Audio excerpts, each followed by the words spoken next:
शर्मा ने आगे भी अपनी बात बोलने की कोशिश की, लेकिन जजों ने उन्हें आगाह किया कि अगर उन्होंने और ज्यादा बहस की तो इस बेतुकी याचिका के लिए उनके ऊपर जुर्माना लगाया जा सकता है। वो इतने भयंकर हैं कि शायद कोई भी भारतीय सोच नहीं सकता कि किस तरह से ये जो मोदी सरकार है पैसे वसूल करती है चंदा के नाम पे। और उसी कड़ी में बॉम्बे हाईकोर्ट की नागपुर बेंच ने पीएम केयर्स फंड को लेकर नोटिस जारी किया है। नोटिस केंद्र सरकार और फंड के ट्रस्टियों को भेजा गया है। हिंदुस्तान टाइम्स की खबर के अनुसार कोर्ट ने पूछा है कि फंड में कितने पैसे जमा हुए और कितने खर्च किए गए हैं। कोर्ट एक ही देश में दो अलग अलग कानून कैसे हो सकते हैं? अगर सुप्रीम कोर्ट ने किसी याचिका को खारिज किया है तो मुंबई के बॉम्बे हाई कोर्ट जिसे हम कहते हैं उसकी नागपुर बेंच ने उसी तरह के सवालों पे कैसे उसको मंजूरी दे दी कि अगले 14 दिनों के अंदर या तो इन हाई कोर्ट के जजों का तबादला हो जाएगा या लोया कांड कैसा करके कुछ एक नया कांड आ जाएगा सामने।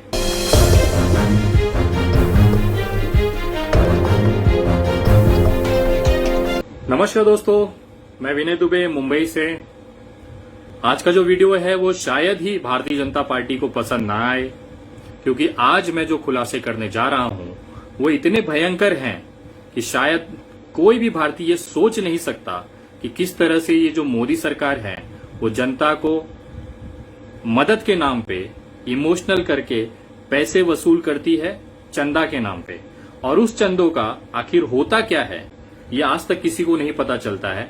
आज के वीडियो में मैं आपको वो सबूत दूंगा कि किस तरह से हजारों करोड़ों रुपए का चंदा जो सरकार लेती है आखिर वो पैसा जाता कहां है। मैं आपको आज वो दिखाने जा रहा हूं जो शायद ही आज तक आप लोगों के सामने ये ना आया होगा। मैं निवेदन करता हूं कि आप ये सारी वीडियो पूरा देखें और इस वीडियो को हर भारतीय तक शेयर जरूर करें। मेरा एक फर्ज है एक भारतीय नागरिक होने के नाते कि भारत सरकार के अंदर जो चीजें चल रही हैं, जो एक्टिविटीज हैं, उसकी जानकारी आप तक मैं पहुंचाऊं।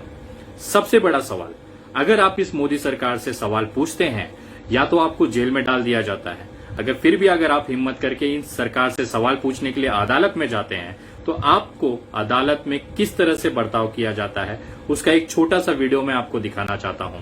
पीएम केयर्स फंड जो कोरोना के नाम पे, महामारी के नाम पे पैसे डोनेशन मांगे जा रहे हैं, चंदा मांगा जा रहा है, आखिर उसके हिसाब को लेके आखिर कितने पैसे आए सरकार के पास और क्या उसकी व्यवस्थाएं हैं, उसको जानने के लिए अगर कोई व्यक्ति जानना चाहता है तो उसे किस तरह से सुप्रीम कोर्ट जैसे अदालत में जजों द्वारा फटकार लगाई जाती है। कारण ये है कि ये सवाल मोदी जी से पूछा गया है। ये वीडियो देखिए, एक याचिकाकर्ता के साथ सुप्रीम कोर्ट के जज ने कैसा बर्ताव किया उसकी एक छोटी सी झलक है। इस वक्त की बड़ी खबर जान लीजिए आप। सुप्रीम कोर्ट से बड़ी खबर आई है। पीएम केयर्स फंड को घोटाला बताने वाली याचिका सुप्रीम कोर्ट ने खारिज कर दी। दरअसल याचिकाकर्ता वकील मनोहर लाल शर्मा को सुप्रीम कोर्ट ने इस याचिका को लेकर कड़ी फटकार भी लगाई। वकील मनोहर लाल शर्मा ने याचिका में पीएम नरेंद्र मोदी के खिलाफ मुकदमा दर्ज करने की मांग की थी। हम उस देश में रहते हैं जहां पे आप सवाल नहीं पूछ सकते हैं। अगर किसी तरह हिम्मत करके अगर कोई व्यक्ति अदालत तक जाता भी है तो उसे किस तरह से जजों द्वारा फटकार लगाई जाती है, यहां तक कि उसकी पूरी बात सुनने तक का समय जजों को नहीं है।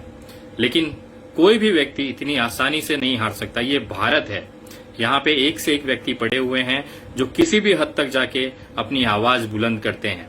मैं आपको बताना चाहता हूं कि पीएम केयर्स फंड को लेके महाराष्ट्र के नागपुर बेंच ने एक आदेश जारी किया है जिसमें पीएम नरेंद्र मोदी जी को आदेशित किया है कि आप 14 दिन के अंदर अंदर पीएम केयर्स फंड में कितने पैसे आए हैं और उसकी व्यवस्था किस जगह इस्तेमाल किया जा रहा है उसकी जानकारी आपको देना पड़ेगा। एक चीज मुझे समझ में नहीं आ रही है कि एक ही देश में दो अलग अलग कानून कैसे हो सकते हैं। अगर सुप्रीम कोर्ट ने किसी याचिका को खारिज किया है तो मुंबई के बॉम्बे हाई कोर्ट जिसे हम कहते हैं उसकी नागपुर बेंच ने उसी तरह के सवालों पे कैसे उसको मंजूरी दे दी। आखिर अगर ये बॉम्बे हाई कोर्ट में मंजूर हो सकता था तो सुप्रीम कोर्ट के जजों, हम उस देश में रहते हैं जहां पे आप सवाल नहीं पूछ सकते हैं। अगर किसी तरह हिम्मत करके अगर कोई व्यक्ति अदालत तक जाता भी है तो उसे किस तरह से जजों द्वारा फटकार लगाई जाती है, यहां तक कि उसकी पूरी बात सुनने तक का समय जजों को नहीं है। लेकिन कोई भी व्यक्ति इतनी आसानी से नहीं हार सकता। ये भारत है, यहाँ पे एक से एक व्यक्ति पड़े हुए हैं जो किसी भी हद तक जाके अपनी आवाज बुलंद करते हैं। मैं आपको बताना चाहता हूं कि पीएम केयर्स फंड को लेके महाराष्ट्र के नागपुर बेंच ने एक आदेश जारी किया है जिसमें पीएम नरेंद्र मोदी जी को आदेशित किया है कि आप 14 दिन के अंदर अंदर पीएम केयर्स फंड में कितने पैसे आए हैं और उसकी व्यवस्था किस जगह इस्तेमाल किया जा रहा है उसकी जानकारी आपको देना पड़ेगा। एक चीज मुझे समझ में नहीं आ रही है कि एक ही देश में दो अलग अलग कानून कैसे हो सकते हैं। अगर सुप्रीम कोर्ट ने किसी याचिका को खारिज किया है तो मुंबई के बॉम्बे हाई कोर्ट जिसे हम कहते हैं उसकी नागपुर बेंच ने उसी तरह के सवालों पे कैसे उसको मंजूरी दे दी। आखिर अगर ये बॉम्बे हाई कोर्ट में मंजूर हो सकता था तो सुप्रीम कोर्ट के जजों ने उस एडवोकेट को क्यों फटकार लगाई। ये सबसे बड़ा सवाल उठता है कि एक ही संविधान है, एक ही कानून है, लेकिन जो कुर्सी पे बैठे हैं उनका बर्ताव ये दिखाता है कि वो आखिर कानून की तरफ हैं या सरकार की तरफ हैं। ये वीडियो देखिए कि किस तरह से महाराष्ट्र के शासन द्वारा महाराष्ट्र बॉम्बे हाई कोर्ट द्वारा नागपुर बेंच ने क्या आदेश किया है, इसको आप जानकारी देखें। और उसके बाद मैं आता हूं उस सबूत पे जहां पे आपको ये देख के आश्चर्यचकित होगा कि कैसे मोदी सरकार जमा किया हुआ पैसा खा जाती है। इसी कड़ी में बॉम्बे हाईकोर्ट की नागपुर बेंच ने पीएम केयर्स फंड को लेकर नोटिस जारी किया है। नोटिस केंद्र सरकार और फंड के ट्रस्टियों को भेजा गया है। हिंदुस्तान टाइम्स की खबर के अनुसार कोर्ट ने पूछा है कि फंड में कितने पैसे जमा हुए और कितने खर्च किए गए हैं। कोर्ट अब यहाँ पे सबसे बड़ा सवाल ये उठता है कि अगले 14 दिनों के अंदर या तो इन हाई कोर्ट के जजों का तबादला हो जाएगा या लोया कांड कैसा करके कुछ एक नया कांड आ जाएगा सामने। जब सरकार से मोदी जी से सवाल पूछा गया है तब इन सरकारों ने जजों का ट्रांसफर किया है। और मैं दावे के साथ बोल सकता हूं इस बार भी कुछ ऐसा ही एक्टिविटी इस जजों के साथ होगा जिन्होंने हिम्मत दिखाई।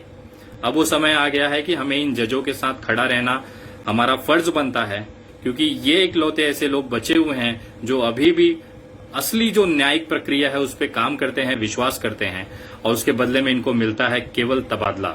तो मैं देखना चाहता हूं अगले 14 दिन में सरकार इस पे क्या कार्रवाई करती है। चैनल को सब्सक्राइब नहीं किया है तो प्लीज सब्सक्राइब कीजिए और ताज़ा अपडेट पाने के लिए बेल आइकन को दबाना ना भूलें।